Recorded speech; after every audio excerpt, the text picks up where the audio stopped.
Hey everyone, super excited about this episode. I got to sit down with Mario Inga from the city of Inglewood, and we talked about the LA Rams, whose stadium is being built in Inglewood right now, the San Diego Chargers that are moving to Inglewood as well, and looks like the Clippers are going to be moving there as well.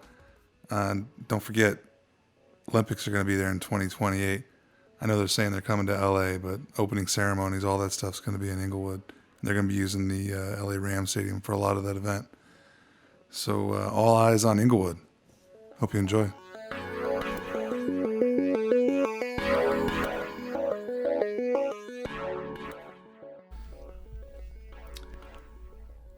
So this is Parker X, and today we're sitting with Mario Inga. How are you doing today, Mario? I'm doing good, Lester. Thank you. You? I'm fantastic. Thanks for joining me. Great.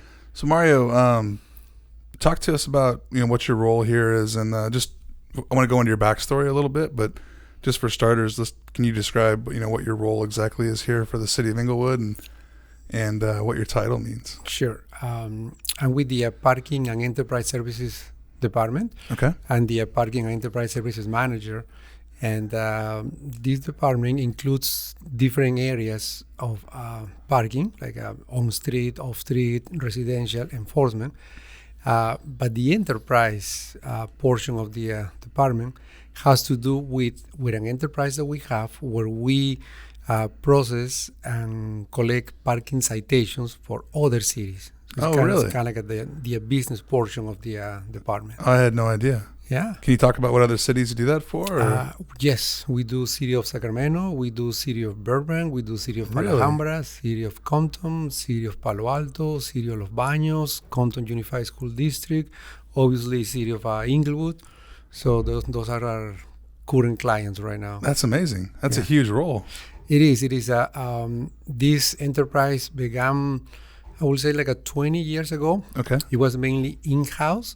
It was an in-grow product from the IT department.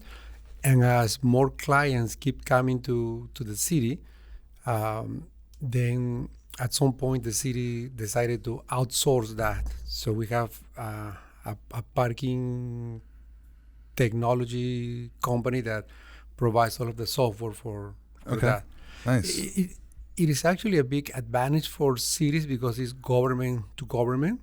Okay. So typically you don't have to go to the normal RFP process. You just sign the agreement with Inglewood, and then we provide that service through a different company. Wow. Right. So before we get into Inglewood too much though, but I'd like to kind of go back on you, because you've got a fantastic career and lots of experience leading up to where you are today. So kind of take us back through, what did you think you were going to do when you were growing up, and when did you start doing parking? So just like every parking pro, almost no one grows up thinking that they want to be a parking manager or parking director, right? It was not on my radar either. It was not on my radar neither. I was born in Lima, Peru. Okay. I came to the States in the 80s. Okay. And how old were you? 22, 23. Okay. And I finished my undergrad over there in Peru. And one area where I concentrated a lot of my studies was supermarkets. And I was doing warehouse, distribution, and all of that. So logistics and all that. All that. Okay. So my goal was here to work for a large supermarket company and grow in that industry. So in the 80s, I actually worked for Ralph Grocery Store Market. Okay. They got bought by Safeway, didn't they? Or they what? They were bought by Safeway at some point. At some point, but they still read Ralph. So I was with them for not too long, 6 to 9 months, and I didn't like it, and it was challenging. And a good friend, well, now he's one of my best friends. But back then he was kind of like a new friend. He was a parking manager. And I was talking with him, and I told him that I wasn't happy with my job, that I was looking for something else, blah, blah, blah. And then he says, well, what about parking? And I go, well, what is parking, right? but it kind of sounds good to do something like that until I find a real job.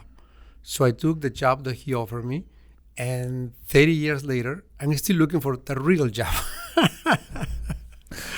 Oh, that's funny. I think that's a lot of people's story on that. Yeah. So that was with ABM or that was with ABM. It was in the private sector. I started as a parking cashier, parking valet attendant for an office building on Wilshire Boulevard. Okay.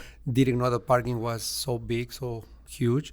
One day I was very lucky that he had to go to downtown to the ABM main office to drop some paperwork.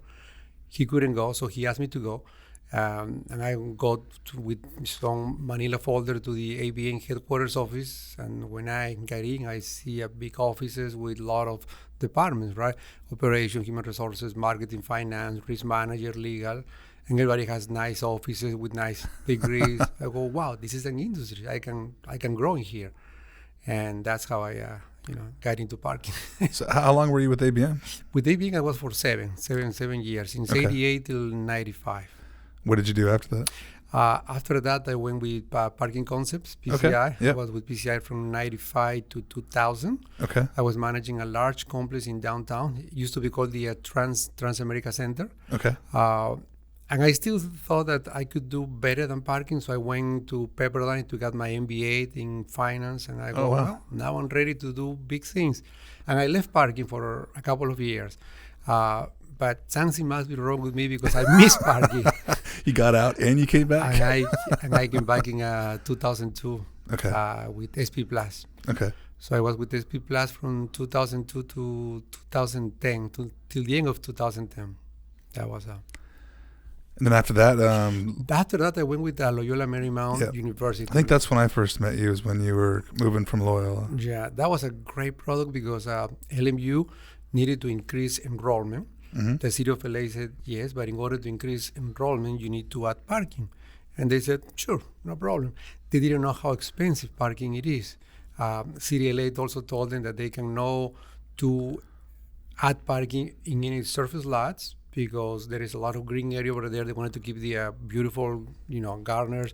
So they had to build a structure. And the structure needed to be underground. They didn't want to block the view or anything. Sure. And that's the most expensive parking. So they needed to hire a new director of parking and transportation to come up with a new parking program, that it was virtual and all of that. And then you did like a T2 genetic implementation there, right? Yes, I had to, before I put the RFP out, I met with every stakeholder from the university, trying to get what they wanted, what's their vision. That's smart, because that means everybody gets on board with your idea. On board. And then I went to CPP8, I went to YPI, I started looking at products, and I pretty much built a system in my head, what I envision. And then I wrote the RFP, showed it to my boss and the IT guy, and they like it, they approve it, and we went for it. But yeah, you're right. The 4 companies selected were T2, Genetic, Part Mobile, and back in those days it used to be Digital Payment Technologies, which is now also T2. Yeah. Wow. Yeah, that was. I remember when that came out. I think the company I was with did part of the installation there, the Genetech side of it. Yes. When it was going on. Yeah. That's cool. So after Loyola, how long were you with Loyola Marymount? With Loyola was almost 2 years. Okay. Prior to Loyola, I met a good friend, one of my good friends from parking, Chad from Beverly Hills. Okay. So Chad had an opportunity to be for the parking services manager for the city, and going to Beverly Hills is always appealing, tempting, and all. So I applied and I got selected, and I was with Beverly Hills for almost 4 years. Wow. Yeah. That's an intense organization. There's a lot going on in that city. There's a lot going on, a lot of expectations, high demand. You need to be available seriously 24/7. It's I used to manage, there were 100 city employees. Really? 19 city garages with about 7,000 spaces. Then we have the on-street, the parking meters, about 2,700 parking meters. We were also servicing the meters for West Hollywood. So it is it's a huge parking operation. It is a pretty big operation. So after that, you came to the city of Inglewood. After that, Inglewood in 2015 announced that they were getting the LA Rams, the new, that the football team that was coming back to LA. They were going to be building the ridiculous stadium. By the way, that there was no football team in LA for that long. Crazy, right? I know, it's like So when the opportunity came, the former parking manager here, I don't know if you know Charles Kindred, when he was leaving, he told me that he was going to be leaving and this opportunity was going to be open. So I said, sure. I mean, I like to be considered, especially because I live in the South Bay. So the commute is just awesome. That's cool. And just do you have to get on the freeway at all? I do, but just for like 4 or 5 minutes, nothing more than that. Right, and just be leading a new parking program.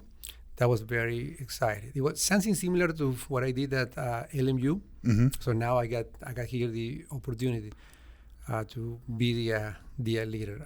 I love my experience at Beverly Hills, but Chad there was the leader, and I was, the number 2 guy.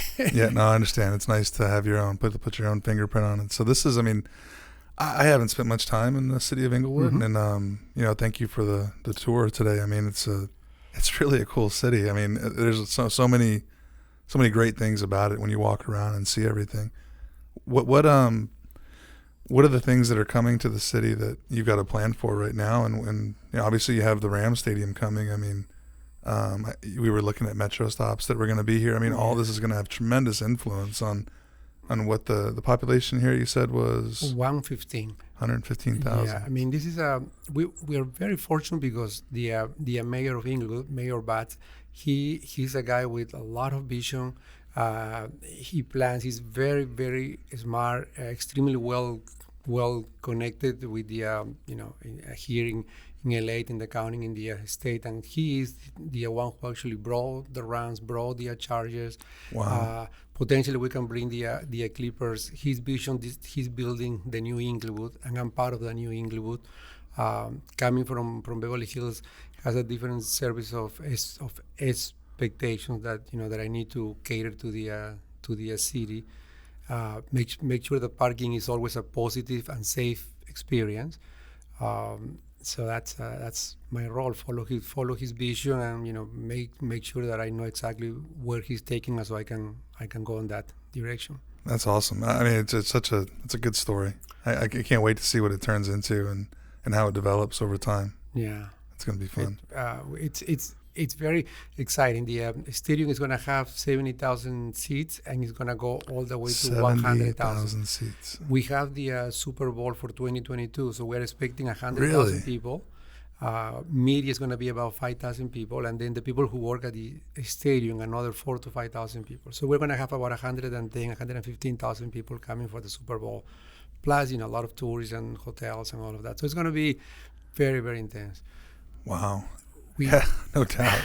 We have a large group called the TMOP, the Transportation Management and Operations Plan. Okay. It's a group from the city and also consultants, and we work very, very hard to make sure that all traffic, parking, transportation, it's mitigated, and people is able to just come, have fun, play, and leave. Ideally, without thinking about parking, without thinking about transportation and nothing like that.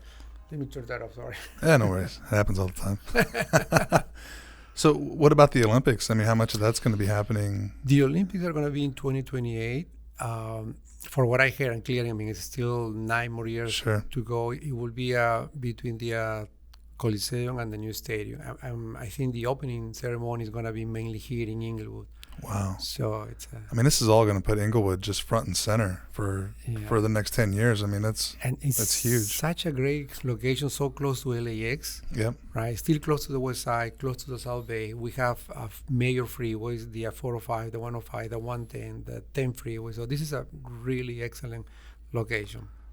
That's awesome. Yeah. So tell me about what you have here today, what you're managing today in the city for like a parking asset. And So we have a few garages. We have three garages right now. We are improving technology, improving best practices, signage, cameras. We are renovating one of our garages. It's called the Locust Street Garage. Brand new elevators, cameras, equipment, lighting. Nice. We have another renovation project coming up, hopefully at the end of 2019 or 2020. Just after we finish Locust, we do the Civic Center garage. Also, our parking meters. We are finally installing smart meters, meters that they can take credit card, debit card, pay by phone, and all of that. Our monthly parking permits for the residents, they're going to go from the traditional hand tax to LPR, license, permit by license. So those are some of the things that we have going on. That's a lot of plans. Yeah. The other exciting thing is we have an RFP out, and we have some great responses for the stadium actually. So the RFP was to find parking supply outside of Inglewood. Really? So we minimize the traffic coming into the city. We're very, very sensitive, making sure that the neighbors don't get any impact or the least possible impact. So we identified some parking facilities where people are going to park over there, and then they're going to be transported with a shuttle. They'll be shuttled over. Shuttles, and then there will be designated lanes for them to come in and out. And with all the off-airport stuff that's over there, I mean, it seems like someone would have their hand up pretty aggressively on that to try to get that sort of contract. That's true. Yeah. It makes sense. So will you do any sort of, like, when you deal with all that, will you do like pre-booking, or will you do sort of any reservations or online sales for parking? That will be an online reservation system. The concept is that, let's say if I go to a football game with my wife and another couple, right? I go online, I buy my ticket for the two of us plus the other couple, so 4 tickets. And after I finish my transaction, the system is going to ask me, do you need parking? I said, yes, I do. So, I click yes, and then they're going to ask me how many shuttle passes, how many round trips. So the assist, so it all is going to be, it's going to look like it's in the same system, even though I'll be changing. It'll be different pieces, but it all get pulled together. Right. And then all of that is going to be on my phone. And when I go to those lots, whichever they are, I just show my phone and I have the parking, the shuttle, and all of that. Sounds like, and I would tie license plate to that too, right? Yeah. Totally, that would, sounds like the way it should be. Yeah. That's the plan. Just make it easy. That's the plan. So when you think about the city today, it was interesting. I was talking with the city of Long Beach a little bit, and they were talking about how they had to learn to deal with like limes and birds and all those, but I didn't see any when I walked around here. At the moment, they cannot operate here at the moment. Clearly, that can change in the future, but at the moment, they are not here. Okay. That's something you plan to embrace, or is that in your department to worry about that, or? We do worry that. Will you create the ground rules for them, or create the contract with them on that? A good friend of mine, Frank from Metro, Frank Chin, he has had a big micro mobility workshops where he's talking about scooters and all of that. So we are collaborating. Okay. Because Long Beach also they are banned at Long Beach. You cannot get in Long Beach, but what you can do is in downtown LA, you can get the scooter and you can put it on Metro, and then you enter in Long Beach, and then you can use it. So the people who went to that workshop from Long Beach, they were saying that Metro needs to do something to prevent that happen. We are about to open 2 Metro stations here in this coming summer. Sure. So we are working with Metro and other cities to make sure that we all are on the same page and we all work together. Talk to me about the Metro expansion a little bit. Like, how's that plan going to work? Is it it a bus or train, or is it train? It's all train. Okay. And clearly that's gonna help. Approximately 50 people per car. So I think they have 3 or 4 cars. So that's gonna help, in traffic and congestion and parking and all of that. So we are, getting 2 stops too. That's pretty good. 2 stops, yeah. One is gonna be on Prairie. Okay. And the stadium is actually on Prairie and Arbobaira, so it's like a very, very nice. close. That's good. The other stop is going to be on Market and Florence, which is also fairly close to our downtown area. Yep, I saw it when we were walking by over there. That's cool. Yeah. So a lot of other cities we've talked to, and even the states, have figured out a way to monetize Uber drop-offs. Is that something you guys have done, or is that you plan to, or? We need to designate TNC areas just to make sure that pick up and drop off areas. Right, exactly. Okay. What does TNC mean? Transportation network companies. Okay. Yeah. Okay. So because we don't want them to stop on the middle of the street, and that's always a challenge. Yeah, no doubt. There's a lot of work to be done there. I think you can't hold it at bay for too long. I think you have to embrace it somehow, but it's got to be in a controlled and logical manner. So I think some kind of regulation. Where do you drop off? Where do you pick up? That kind of stuff. We do have the Forum, which is the second largest venue in the state for concerts. How many seats is it? 17,500. Wow. And a lot of people comes with TNCs. So we also want to make sure that when people are drop off or pick up, they're in certain areas. It doesn't mean that it happens at all times, because people might be running late, people don't want to be sit on traffic, and the driver sometimes doesn't have control where the passenger is going to open the door, say thank you, and then just leave. So we try to deal with that too, the safety issue. I think I heard city of San Francisco is doing where at least for the airport, certain areas are more expensive to be dropped off in. Oh, I didn't know that. So if you want to get dropped off, if you choose a designated area to actually be picked up or dropped off in, then those areas there's less of a fee that the city charges Uber, so you as a patron pay less money. But if you want to get dropped off right in front of the airport, it's more money. Then there's more money associated with that drop off. So it's an interesting way to drive the behavior of the consumer. If they know that, hey, if I just walk 2 blocks to this area right here, I can get picked up cheaper. And it's like $5 less. But if I want to get dropped off here, if I want to get picked up on Market Street, which they can't, but then it's going to cost me an extra $10. Yeah, it's kind of like a city of LA is talking about congestion management. Like if we saw that congestion pricing in New York. So right, exactly, right. You wanna cross the city, you wanna drive in my city, you need to pay this kind of. So it's kind of like the fast track lanes on the freeways. Sure. Yeah, look, I mean, it happens. I think London does that, and I think they're just looking to a lot of the other European cities that have that sort of thing. But I'll tell you, driving in LA is not near as bad as driving in New York or London. It's just about impossible in some of those areas. I agree. Do you have things like Zipcar and some of the car share services? We don't have. However, there are some ventures that they just pop up here and there. Okay. And we address those when they can, because we found that occasionally, in a residential area, somebody is creative and they have that business going on and clearly has an impact in the neighborhood. Okay. So as soon as that happens, our code enforcement division, our parking enforcement division, they go and they mitigate that. Sounds like you have a lot of great ways to provide value here in the city. Yeah, for sure. That's good. Yeah.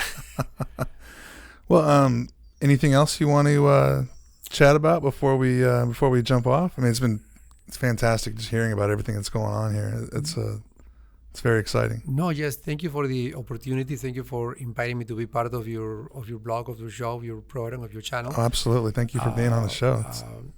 I think it's important to recognize different parking pros, the old timers like myself. So because there is a new talent coming, a new blood coming, which I think is important that they also look at people like myself who been in this business for 25 or 30 years. You've stayed relevant over time. You have to. You have to stay current. You have to stay relevant. You have to go to the CPPA conference, to the IPMI to know what's going on. Otherwise, you just... That's something we didn't talk about. CPPA. CPPA, the California So what's your role at the CPPA now? I've been enrolled with the CPPA for 6 or 7 years, and I joined the board in 2014. My current role is I'm the president of the California Public Parking Association. That's awesome. Very exciting, very proud. Very big responsibility, because other cities, they reach out to you with different questions, different problems, and clearly they expect results, right? Absolutely. I'm also responsible of ultimate of the annual conference and trade shows and different workshops and all of that. So that's a fun part. It's a lot of work, but it's fun. Yeah, no doubt. And when is so let's give it a plug while we're on here. When's the CPPA? The CPPA is going to be at the end of October 30, 31st, and November 1st. So if you're coming, please feel free to wear something Halloween for October 31st. Okay. We have something fun probably going on for that night. It's in Monterey, right? It's going to be Monterey, and I'm very lucky that the cities supported of me, participating at CPPA. It's such a beautiful area too. Yeah. I mean, how can you not? How can you not like it? Yeah. How can you not love it? You didn't get. Is the golf match going to be at Pebble Beach? That's a good. That'd be a bit much. That'd be a bit too much. All right. Well, hey, thank you again very much. It's been fun. Thank you, Lester. Appreciate it. Yep. All right. Hey everyone, thanks for listening to the podcast. Having a great time doing this. If you're enjoying it, if you're getting value from it, please leave some feedback. Please subscribe. There's a lot of people listening, not as many subscribers. So if you could subscribe, comment, and share it. Please share it with your friends. Share it with your family. Tell your mom. Tell your dad. Tell everyone. Thanks.